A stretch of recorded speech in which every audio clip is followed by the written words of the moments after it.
tsy fahaiza mitantana fandrobana amin'ny endrindrehetra ary fanapotehana ireo kompania pirenena no zava-misy eto Madagasikara hoy ny firaisankiny. Profon'izany ny fampotehana ireo orinasa-panjakana izay nanana ny maizy azy talohan'ny taona 2024 raha tsy resaka afa-tsy ny JIRAMA ny Air Madagasikara izay sampotika avokoa amin'izao fotoana izao. De fivoriana indrindra mijery amin'ny akapobean'ny toetra raha-pirenena ary tsisy mandehana izay tokony alehany intsony satria tsy ao anatin'ilay ady amin'ny kolikoly, tsy ao anatin'ny fitantanana tsara tatana ny bonne gouvernance. Iny azy ao namoaka zao tao laza hoe jerena ny zavatra mahazo ny JIRAMA ohatran'ny ny JIRAMA taloha hatramin'ny 2009 de ohatran'ny zao ndray zao namoaka momba an'le hoe ohatran'ny ny Air Madagasikara firy ireo planana antsika de firy izy zao ohatran'izany koa zany hoe mipotika mirava miritra tsikelikely ny fananantsika de ohatran'izany koa vola ohatrina ny lanjam-bolantsika tamin'ny 2009 eo amin'ny 12 000 angamba ny dollara amin'izao fotoana izao zay lafa 25 000 mahery. Ty teny aminareo zany hoe tsisy mandeha amin'izay izy tsony ny fitantanana ny firenena. Ny antony le lazaika anareo foana hoe tsy fahaizana ve sa misy tena ady an-trano sa misy koa tena fahavoazana ara-voajanahary eto. Reo nefa tsisy an'izany eto, tsisy fahavoazana ara-voajanahary na ny ady an-trano fa tsy fahaizana mitantana mihitsy le izy ninina resahana. Sarotra ny fanarenana zava-misy raha tsy misy paikady matotra ho iatrany ny vovonana firaisankiny. Ankoatr'izay, olana goavana ny resaka TVA manampitrotraka ny fahasahiranana ny tokantrano sy ireo orinasa madinika izany hoy ny falazavana. Ka ny tiako resahana aminareo momba ny hoe fitakinan'le 20% zay tsy ihany fa mbola mitady hevitra ihany koa izy takina zavatra hafa fa ny zavatra tiako resahana aminareo fotsiny efa tsisy tsony ny fanantenana hoe anatsarana an'io ary tsy voarina intsony io raha tsy misy paikady tena ahafahana miasa miaraka. Tiako resahana zany hoe miasa miaraka zany be da be ireo olona tena manam-pitiavana be Madagasikara nareo le zanakitsika na zandritsika na olona manam-pahaizana venavelany ivena ty Madagasikara. Andray azy zao milaka misy olona avy any ivelany fa malahelo izy mahita ny toedra raha ty Madagasikara vitantsika io ny resahana. Izy io mba mahazo ny aiza ho aiza ny zareo amin'ny banque centrale inge misy taux directeur ataondrareo satria nahoana fihezin'ny olona anankiray na roa na 10 ary izy ny fitantanana ny raha-pirenena fa tena andraikitra sy anjara lehibe de lehibe andrareo amin'ny banque centrale zany miaraka amin'ireo tamin'izao taloha zany tsy mandray andreny fa tonga de izy ihany malala izy zao mamety an'ity ataoko ohatra akaiky ny ataon'ny président Trump momba an'le tarifa di manao proposition be fa izy midina ambany be de mbola mety hidina angamba fa mety tsy ampiarana an'le 20% io. Ankoatra ny JIRAMA de lasibatra ny Air Madagasikara orinasa pirenena tokony rehare nefa ankehitriny potika tanteraka tsy misy politika sy fandraisana andraikitra mazava ho fanarenana azy avy amin'ny fitondrana any ka voatery miantso vonjy amin'ny sehatra tsy miankina vahiny. Ny problema goavana eto Madagasikara dia ny fanovovana ilay ministra na le directeur général satria rehefa mivovovo ireo dia tsisy continuité zany asa nataony na mety reo na tsy mety fa tokony formeny izy na tokony aménager consigne fa tsy taitaitra anao dia tonga dia nomenao ty dia efa afaka enimbolana dia soloanao ty dia reo zao lasa nitsoaka le tale généralny ino ty izy dia zany dia afena fa tsy lazaina hitany olana engely izy. Nambara ny mpanohitra fa taratra amin'ny fitantanana tsy mahomby izany rehetra izany tsy fananana viana tsy fananana mangarahara fa fitantanana sy fitondrana voafatotry ny tombontsoa manokana. Raha reharehan'ny firenena dia lasa famantarana sy taratry ny faharavan'ny toe-karena sy ny fitantanana eto Madagasikara ny Air Madagasikara. Nanana fiaramanidina 12 ny kompania malagasy Air Madagasikara talohan'ny taona 2024 ary nanana zotra mivantana nakany Paris, Marseille, Milan, Bangkok, La Réunion, Maurice, Comore, Afrika Atsimo, Kenya ary Mayotte. Fatra 400 mahery koa no azony Air Madagasikara nampifandraisana teto amintsika tamin'izany fotoana izany. Raha 4 sy 4 ireo mpandeha no tateriny Air Madagasikara ny taona 2024 dia nitombo avroeny izany ny taona 5 ankehitriny dia nirodana ny kompania malagasy tsy mitsahatra mitotongana ny tarimarika vokatry ny tsy fahaiza mitantana 5 sisa ireo fiaramanidy ny kompania Air Madagascar tsy afaka manosidina iraisam-pirenena intsony koa izy ireo ankehitriny ary bokatrosa satria mihoatra ny 700 tapitrisa dolary izany ny taona 3 ny ena ho 30 hatramin'ny 700 ny fizahantany anatiny ny ena antsasany ireo vahiny tonga teto amintsika ary anjakan'ireo kompania vahiny ny 5 ny sidina iraisam-pirenena fampiasam-bola hatrany amin'ny 100 tapitrisa dolara no very ho an'ny sehatra ny fandraisam-bahiny sy ny fizahantany tato anatiny roa taona santony ihany anefa ireo voalaza ireo fa tiantoka vokatry ny tsy fahaiza mitantana sy ny tsy fisinina vina stratezika ireo ao anatin'izany ny fisolosolona ministra sy mpitantana matetika nananganana ny Madagascar Airlines izay efa bankropitra ihany koa ankehitriny ny mpitondra izay mpanapa-kevitra ara-politika mitahiry sy mampanjaka ny tsy fahamarinany toerana no tomponantoka amin'izao fahavoazana izao hoy ny Flora Valomanana izay nanamafy fa misy mpanolo-tsaina vahiny no mifehy amin'ny fomba mangina ny fanapahan-kevitra stratezika rehetra ary manakana ny mangarahara ao amin'ny fitantanana ka anjaka ny kolokolo sy ny tombontsoa manokana tsy miraharaha ny tombontsoa am-pirenena malohana ireo rehetra ireo dia miantso ny isina fampidiniana ny filoha teo aloha Marc Ravalomanana mila miverina matanjaka ny kompania Air Madagascar moderna ary tantanana ho an'ny tombontsoa iombonana izay miantoka ny fahazahoany rehetra misitraka azy tandindomondoza manko ankehitriny ny fampiasam-bola iraisam-pirenena toy ny drafitra Phoenix 3 amin'ny banky iraisam-pirenena ampinga lehibe ho an'ny fahasalamana ny fanabeazana ny varotra ary ny toekarena eto Madagasikara ny kompania Air Madagascar hoy ny Flora Valomanana tanatin'ny fanambarana ary miantso ho an'ny fandraisana andraikitra mba amerenana ny Air Madagascar amin'ny toerany sy ny maizy azy ny firenena malagasy.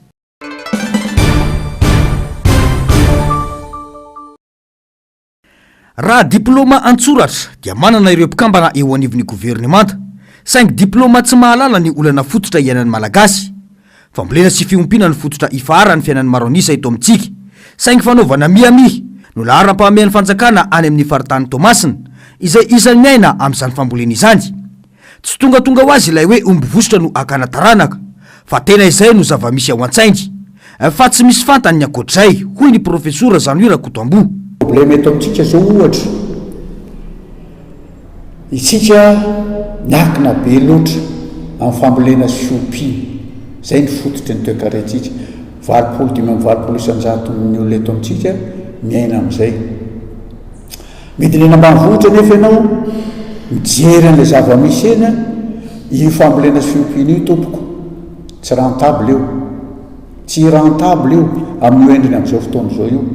dia fiarikarena matiantoka lava zany no atao eto amintsika sy enteran'ny firenena ninona fomba fitaditanana an'ilay firenena raha tsy miovy io fantatrao le olana fantatrao le filana dia tsy tafavoaka eny ambanivohitra eny ny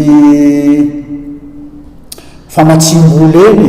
microfinance c'est comme siny sisa any amin'ny 33% taux d'intérêt vola ty amin'ny banque primaire no alain'izy ireny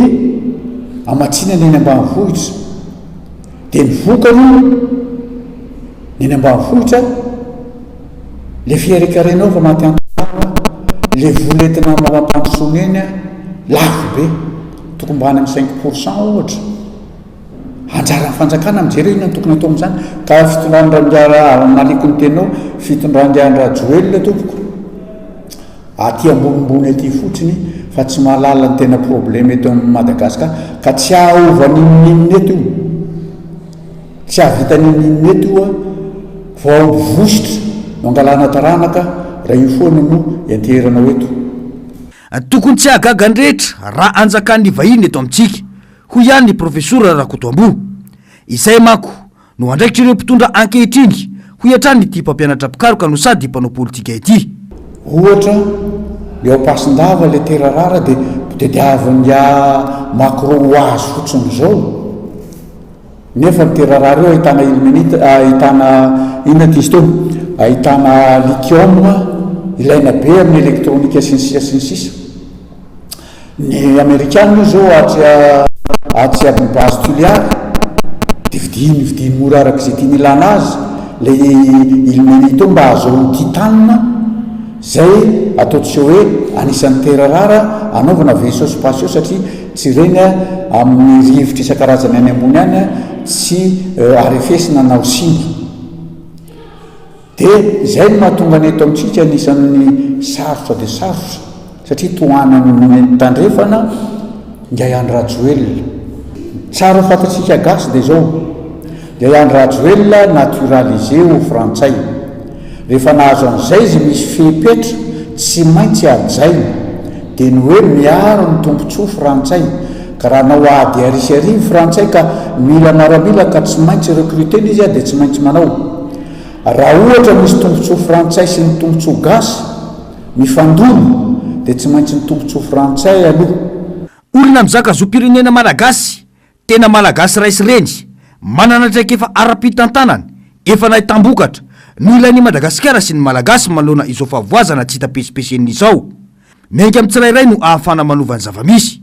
12 metatra isan'andro no faharendrehantsika eto raha tena zohina ny zavamisy ho iantrany ny profesora Jean-Louis Rakotombo.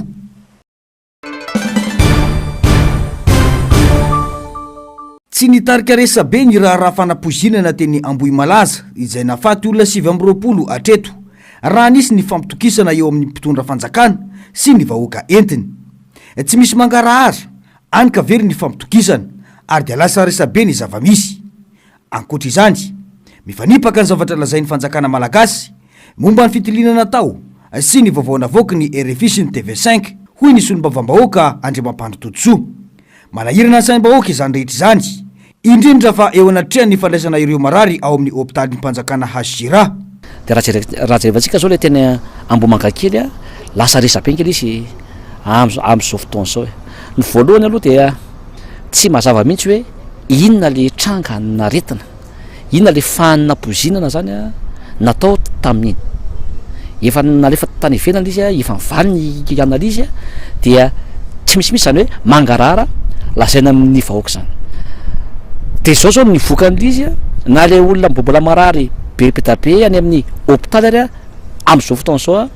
fanafody tsy mifandraika akory amin'le aretina azony no hitsaboana azo. Koa izany tsy matimaty foana ny olona ray izay. Ny faharoa dia ny fitsaboana tsy zarizary eny amin'ny hôpitaly Kaompanjakana. Eo koa ty fatapahan'ny jiro lava sy ny ranty manampitrotraka zay fahafatesan'ny olona eny amin'ny hôpitaly zay. Zay zany dia anisany tena hoe tsy mety amin'ity zavatra ity. Ny fahatelo manakasay dia hafa vaovao avoaka ny RFI afa ny ivelany, hafa navoaka ny fanjakana fa ina ihany marina ao anatin'le izy. Dia lasa miteraka savorovory be mihitsy zao na amin'ny réseaux sociaux na anaty bus na eny akalamazana dia be ny resaka mandeha. Kanto zao karazana misitra rehetra zao dia manadio tena dadaholy tsy zangely izy, tsy zangely izy. Vao maika zany reny mitarika ny sain'ny olona hoe ny zavatra hafahafa misy ity. Ary ny tena hoe mahatonga sainan'ny olona koa amin'ity dia le tompona anniversaire sy ny fianakaviana dia tsy mba niteny na dia teny ray fampinonana ary sy fampahiresana na mipazy FB io na mba tonga mankaherin'ny olona tao anatin'izy fa izy ngeny anisany nahatonga an'izy dia na teny fampinonana hoe tsisy ao anatin'izy dia mampieritreritra zany le izy. Ary manina koa tsy atao fanadihadiana le olona zay tompona anniversaire zay mbola velona soma tsara amin'izao fotoana zao aiza izy dia manina izy ny tsy natao fanadihadiana dia mipetraka ny baraingo hoe misy olona ambony ao ambadiko zao zavatra zao dia afenina vela izy. Tsy misy mandeha amin'ny lolo ny fitantanana firenena raha ny endry zavatra mitranga eto amin'ny firenena ho iantrany ity solombavam-bahoaka ity. Aim-bahoaka trany anefa no manefa izany eto amintsika hoy ny fanamafisany. Ny azo tenenina dia hoe tsisy voafehin'ny fanjakana intsony zany eto. Nandera-pahasalamana zay ny aina, ny voalokarina, ny fanabeazana, ny fiarina, ny asa famokarana, ny tsy fandriam-pahalemana, tsisy mandeha amin'izay loatra fa oeraoera no zavatra mandeha amin'izao fotoana zao. Conseil des ministres ve eraky ny fara dia any Sainte Marie Saint-Casany dia mitondra vady aman-janaka ny karazana ministra hanao vakansa ary tady io fa volam-bahoaka nkeny noentina atao amin'ireny zavatra ireny manao foto-drafitr'asa ianao volam-bahoaka etram-bahoaka nkeny no miala amin'ireny nefa le zavatra atao tsy miteraka ny amina asa famokarana ho an'ny vahoaka zany le zavatra anatin'le zany hoe efa firy taona zany ny mpitondra amin'izao no mitondra de mbola tsy hay ihany hoe inona ny lara-pamehana ho an'ny vahoaka ary manarak'izay koa dia le zavatra atao koa de tsy miteraka vokatry ho an'ny vahoaka zany a le zavatra ataon'ny fanjakana ao anatin'le izy a akoatriny ny corruption ary akoatriny sy ny détournement sy tsy fahaiza-mitatana zany a zay misy a amin'izao fotoana zao ho avy tsy misy mangirana ny any malagasy ary pirofony zany na andro fisaonana iray ho an'ireo malagasy maro namoy ny enta amin'ireny trangafanapozinana sy fahapozinana ireny azy tsy foy ny fanjakana ay ny fanjakana ihany ny manao andro tsy asana fa andraisaka rama rehefa misy tombony ho azy saingy adinony izany na dia malagasy 50 aza no namoiny any tao anatiny iray volana hoy ny fanamafisana. Isan'ny votoatin'ny fivoriana nataony teo anivony vondrana firaisan-kina ny antso avy nataony vao miara-misana ny fifidianana na ny seni ho an'ireo mpisaitra politika mba anatsarana ny lalam-pifidianana nanamafy izy ireo androany fa tsy manantena zava-baovao amin'ny seni ankehitriny. Tsara aloha ny manamarika fa raha mbola io seni io de tsy miova ny hevitray tsy manantena ninninona na fiovana amin'io seni io zahay ary raha mbola io seni io zany no mitantana ny fifidianana rehetra eto Madagasikara ary indrindra amin'izao lalàna mifehy ny fifidianana misy zao a dia tsy afaka hanantena ninninona amin'io izahay ohatra amin'izany a hitantsika ny zavatra nisy teo fa resaka état de sang Osby sy ny sisa no entina mananazy a etsy ny olona hoe tsy tokony mibénéficier an'ilay efa verzony mahamalagasy sy ny sisa nefa mbola fantatsika ny zava-misy azonareo ngamba tiako tenenina amin'izay ialana amin'ny fifanomezantsiny any aoriana nefa dia isy ny sosokevitra ho alefa eny amin'ny seni amin'ireo teboka anatsarana ny lalam-pifidianana ho iatrany ny fanazavana fa na izany na tsy zany sao de lazay na izahay indray ny manasaro-javatra dia nandinika izahay fa isy ny sosokevitra zay halefanay ho fanatsarana nyzay lalam-pifidianana zay ary raha misy ny antso na ny débat national ataondry zareo handray anjara izay fa kosa tsy maintsy hapetraka y mazava tsara ary hampahafantarinay kosa ireo communauté internationale na ny organisation régionale zany na ny organisation internationale satria izy ireo nge no mitondra ny apahambola betsaka amin'ny fitopolo isanjato ny vola anaovantsika fifidianana dia vola fanampiana avy amindry zareo reo hampahafantarinay ry zareo ka raha ohatra ka fandaninandro fotsiny nataony seni fa tsy soraisina ny sosokevitra avy ety aminay de fa volombelona kory zareo am'izay fotoana zay hoe amin'ny zavatra mitranga sy ny zavatra hitranga eto Madagasikara. Raha tsy ahivina moa dia nilatsinainy ny fahina amby 20 ny volana May lasa teo no nampahafantatra ny momba ity fikitiana lalam-pifidianana ity ny teo anivony seni ny andininy faraiky amby 80 amin'ny lalàna laharana 5 tsipika 4 tamin'ny 5 sy 4 no azahoana manatanteraka izany raha ny fanazavana amin'ny faran'ity herinandro ity kosa no fepotona nomeny seni ireo mpisehatra anangonana ireo tolo-kevitra andrasana arak'izany ny fivoaram-baovao. Araka ny vaovao dia nahazo fampiantsoana ho tonga eny amin'ny fitsarana miady amin'ny kolikoly na ny paka sy biangoy any Karatsiraka sekretera nasionaly ny Antoko Arima. Amin'ny alakamisy ho avy izao raha ny vaovao no iantsoana ity zanaka vavy ny amiraly ity. Tsy mazava ny antony fiantsoana raha ny vaovao ihany saingy voalaza fotsiny hoe convocation pour inculpation. Raha ny agnibaovao hatrany dia marary mafy eny amin'ny hôpitaly Seline Ratsiraka reny any Karatsiraka sy Sofie Ratsiraka izay isan'ireo manohatra ny alabato marobe tamin'ny fifidianana ben'ny tanàna tao amin'ny distrika ny Vatomandry.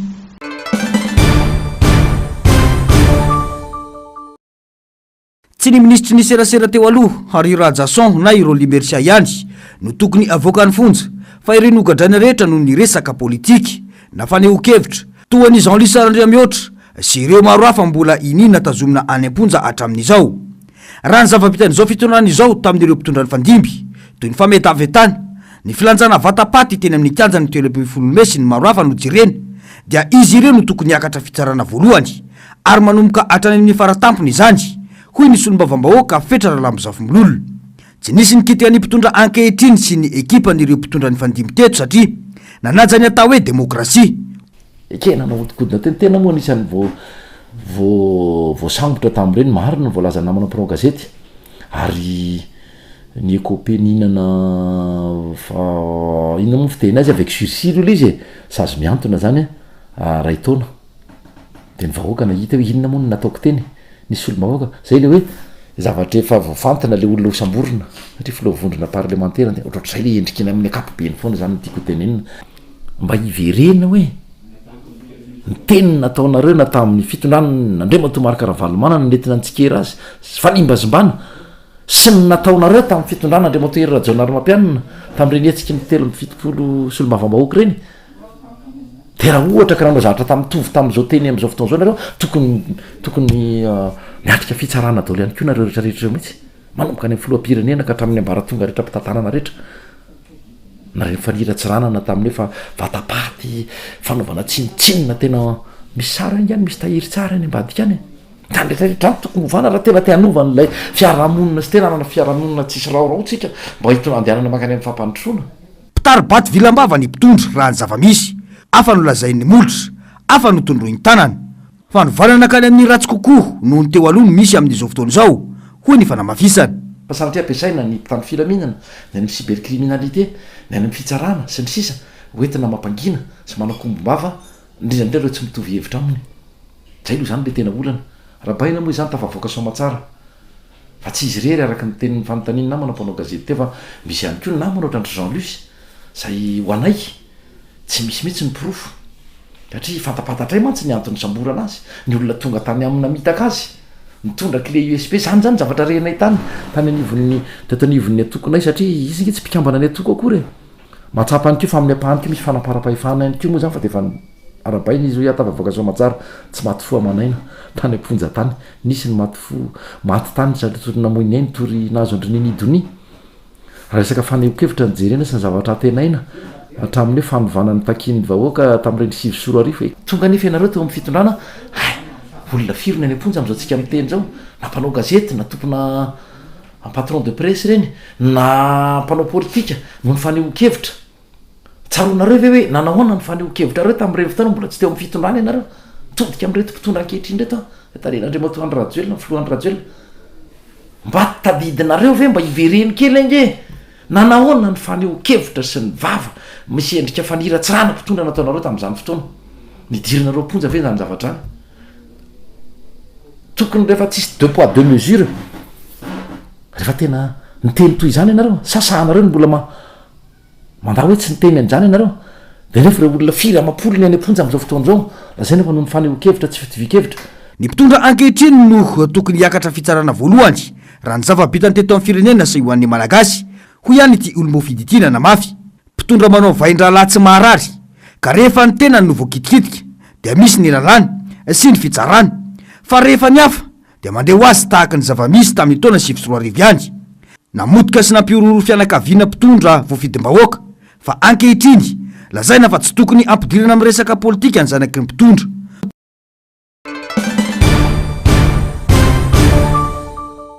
mia mafana ny fanoherana ny findradrahana fasimainty ao amin'ny faritra Tsimondrefana amin'izao fotoana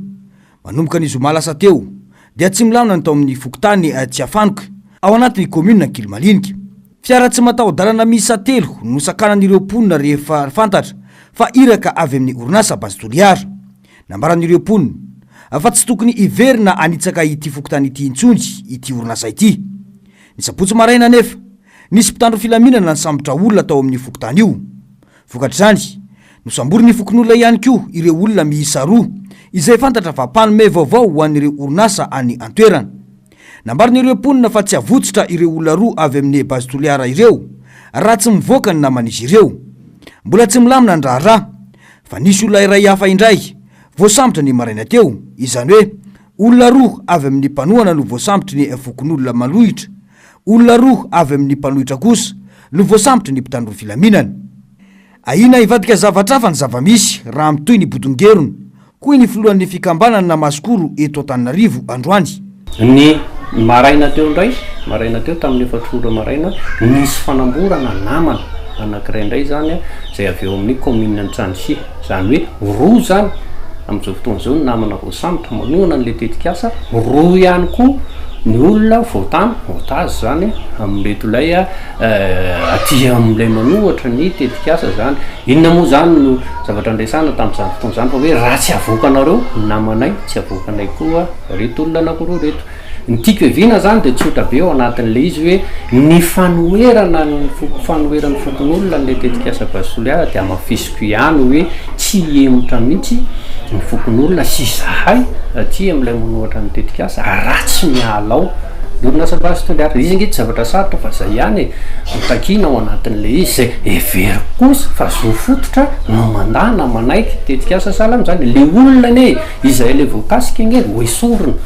amin'ny taninay zany fa ampiasain'ny orinasa Basotoliara ny tany faharoa na ny rano osotroanay ary zany de ho ampiasaina koa ao anatin'le izy hoaiza ary zany ny olona zany hoe miatraika tanteraka amin'ny aty volanin'ny olona zany le fiheverany orinasa Basotoliara hitrandraka ao amin'ny faritra Tsimandrefana zay district ny Toliara faharoa zany no tena misy azy. Izay moa zany mametraka foana hoe lazaina manohatra botolo, lazaina manohatra fampandrosoana fa nenay nge mazava be tamin'ny taona 2021 nge rehefa suspendu ny Toliara Santy izy tamin'izany fotoana zany tamin'ny 2021 de nisy nge fakakevitra natao tamin'ireny vohatra ny faritra Tsimandrefana nisy boky be nivoaka tamin'izany na niraisan'ny ankilafitsery rehetrarehetra anjara. Inona ny tanjona tamin'izay de ny hoe ajanona ary lay tetikasa Basotoliara fa ity kosa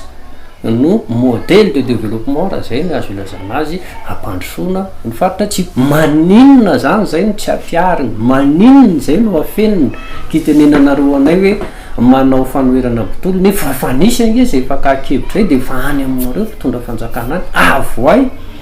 ilay izy. Nanamafiatrany teo anivon'ny fikambanana masikoro sampana eto Antananarivo fa tsy emotra amin'ny fanoherana ity fitrandrana ity ireo fokon'olona any an-toerana. Atreto mbola tsy navotsotra ireo fokon'olona ireo olona roa izay azo lazaina fa nataon'izy ireo ho takalony ireo namany sy nosamboriny zandary avy ao Toliara. Ny samy iray tanàna no mifandritaka sy mifampisambotra raha ny zava-misy. Mbola tsy samverina ao amin'ny komina Ankilymalinika ihany koa ny ben'ny tanàna ao amin'ity komina ity hatramin'ny androany satria ka saingy fokon'olona hosamborina ihany koa ny andro ny sabotsy teo saingy nandositra andrasana ny fivoaram-baovao.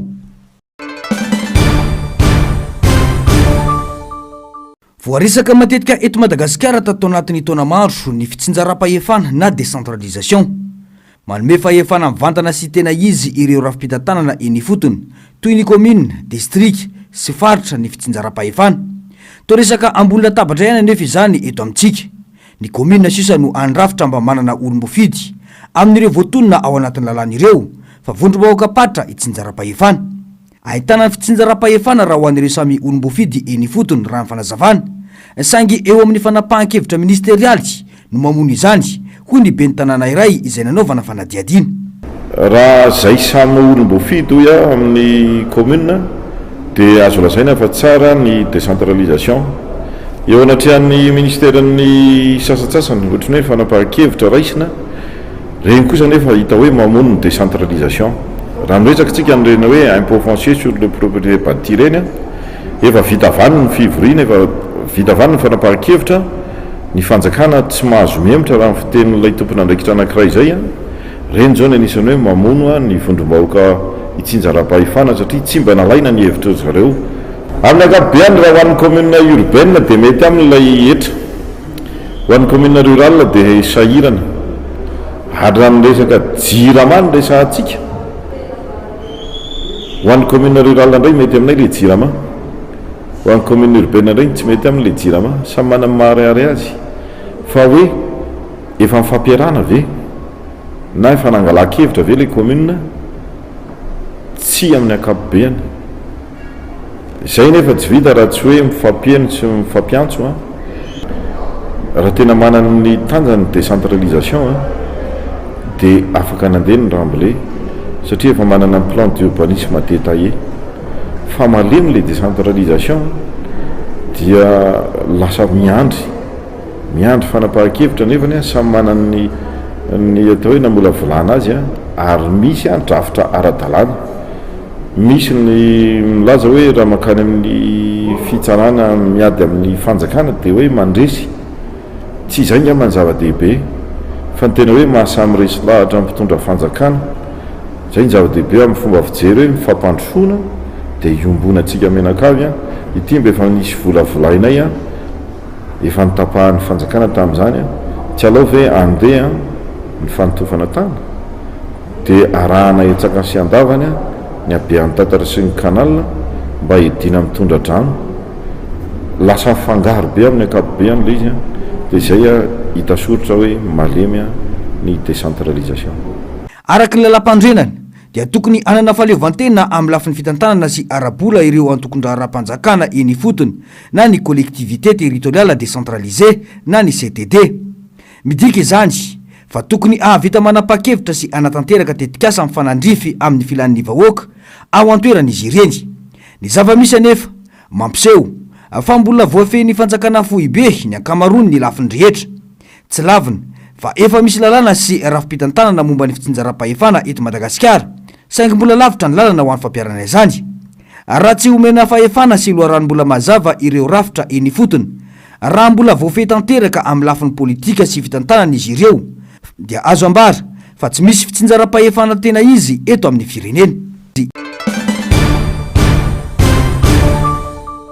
Teratany malagasy misy 70 no voasambotra ny zandary tany Ambanja faritra Diana ny alahady lasa teto tokony tamin'ireo ora maraina. Raha ny vaovao dia nikasa hifindramonina antsokisoky ho an'ny Mayotte tamin'ny alalan'ny sambo kely madinika izy ireo. Niaraka tamin'olona roa teratany saodiana izay voalasa fa topo-kevitra tamin'ny fikarakarana sy fanatanterana ity didy tsy ara-dalàna ity ny ireo malagasy. Araka ny loharam-baovao, olona iray tsara sitrapony natsikaritra ireo olona ireo teny amorontsiraka saingy izay saika hiainga tsokosoko ka nampandrehava hatrany manam-pahefana. Nidina aingana nijery sy nanao fisavana ny zandary ary tratra teo anterana ireo olona rehetra izay tafiditra tamin'ilay saika iondana tsokosoko.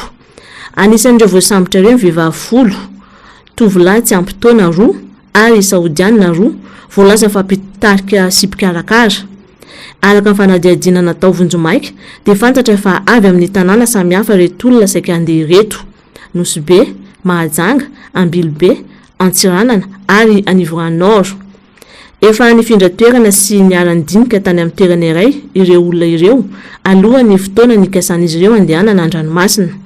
Tazomina ao amin'ny toby zandary ao Ankinga Meloka Ambanja izy rehetra ireo amin'izao fotoana izao miandry fanadihadiana lalina sy ara-panjakana. Eo am-panaovana fanadihadiana sy fikaroana ihany koa ny zandary momba ireo olona mety ho atidoha sy mpikambana hafa amin'ity tambazotra mpanao fifindramonina antsokosoko ity. Mbola jery manam-pahefana ihany koa raha nisy fandraisana anjaran'olona eto an-toerana na ivelan'ny faritra ity tranga ity. Tsy voavoalohany nahitana fikasana hifindra tsokosoko any Mayotte ataony malagasy izao. Mayotte noho ny mahatany frantsay azy dia manintona olona maro mitady fiainana tsaratsara kokoa any ivelany. Entsakelan'izany mampitandrina hatrany manam-pahefana fa mampididoza ny fandehanana an-dranomasina amin'ny sambo kely tsy manara-penitra ary anisany eloka be vava ny fikasana hiala amin'ny fomba tsy ara-dalàna amin'ny sistany. Nafana ny lalao famaranana ho an'ireo ekipa roa tafakatra hiady ny ho tompon-daka sy hibata ny amboara ho an'ireo kluba niatrika ny fifanitsanana no karakarain'ny commune Tanjombato ny alahateo teo amin'ny taranja baolina lavalava. Etsika ara-panatanjahantena izay natao anosehana ireo tanora hitaizavatana sy rona bebe kokoa amin'ny fiarahana mijery ny fampandrosoana ny commune. Nanamafy ny ben'ny tanàna fa ao anatin'ny vatana tomady no misy ny saina matsilo ary ireo no avin'ny commune Atsoatsy ka antony izao etsika izao. Zay ny ndrengim-pizainy resahana dia nisy mpandray anjara teo amin'ny 7 teo raha eto anivon'ny commune no resahana ary ny etsika dia natao tao anatin'ny fankalazana fa 520 taona ary ihany koa fanohanana ny tanora mpitia fanatanjahantena raha eto amin'ny commune no resahana satria manana tombony ngeza be ary lehibe izay eto amin'ny commune Tanjombato manana ny terrain any Magro ity izay amin'ny président Lavalomana no eo koa ny terrain ny Tongarivo izay amin'ny commune anisany manampy bidibe ny tanora satria io no fomba anankiray ihany koa ahafahana mampita amin'ny tanora ny afatra tiany mpitantana atao anatin'izay commune zay dia ny fampandrosoana ny fanatanjahantena. Ny amboara moa amina mahalalao communal azy a dia nampitovina na ho an'ny mpandresy na ho an'ny resy satria zay maha commune azy. Marina hoe mety antany tena hoe manina nampitovina fa ho manokana arak'izay mpitay zany ary mpity fanatanjahantena dia tsy nataoko akanavaka izy io fa tena hoe nampitovina amin'ny mahalalao communal any azy io. Dia nanolotra moa io hoe efatra zany satria nisy mpandray anjara efatra nanao famaranana androany dia ny kopy ny trophée koa anankiroa ao anatin'izay zay arahana ihany koa ny médaille 520 isaky ny ekipe ho an'ny mpandresy. Aorina izao etsika ara-panatanjahantena izao dia ifantohan'ny commune ny etsika ara-kolotsaina ho iatran'ny ny ben'ny tanàna. Manomboka amin'ny disoa izay ataontsika hoe la voix d'or ny fitenenana fa eto koa izy atao hoe la voix de tanjombato fifaninanana sy fanararaotana zany ho an'izao fotoam-pialan-tsasatra zao ho fanomezana amin'ny fahafaham-po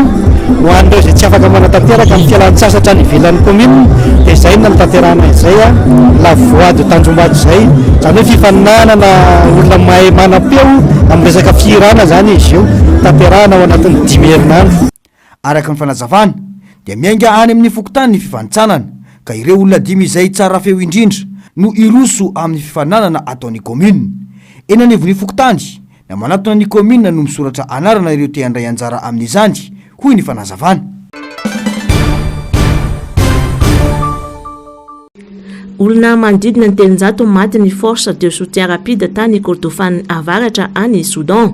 Nanambara mpikatroka sy fikambanana mpiaron'olobelona fa olon-dehibe sy ankizy ireo vonoiny ny FSR ireo. Vondrona miaramila paramilitaire ny FSR izay nanafika tany amin'ny faritra Kordofan avaratra. Araka ny tatitra fikambanana Emergency Lewers, voatafika tanteraka ny tanàna maro manodidina ny Bara izay lasa eo ambany fifehezan'ny FSR amin'izao fotoana izao. Tao amin'ny tanàna kely Shangalnom, olona maherin'ronjato no tifirina sy nidorana velona ka namony ainy. Ankoatra izany, namony olona 7 ary olona maro hafa no mbola tsy hita popoka hatramin'izao vokatry ny fanafiana sy fandrombana hafa nataon'ny FSR tany amin'ireo tanàna manodidina. Ny ampitso moa dia nanafika tanàna iray hafa izy ireo ka 720 maty. Araka ny fanambarana navoaka ny firenena mikambana vokatry ny herisetra dia mahery ny 730 ireo civil voatery nandositra ny taniny sy nitsoaka any amin'ny faritra hafa mitady fialofana. Tamin'ny fipoahany ady an-trano tamin'ny volana aprily 13 dia ny fanafika ny tafika ofisialy sodanais sy ny FSR. Ankehitriny mifeny faritra afovoany sy atsinanana amin'ny firenena ny tafika raha miezaka manamafy ny fifehezan'ny faritra andrefana anisan'izany ny Kordofan avaratra sy FSR.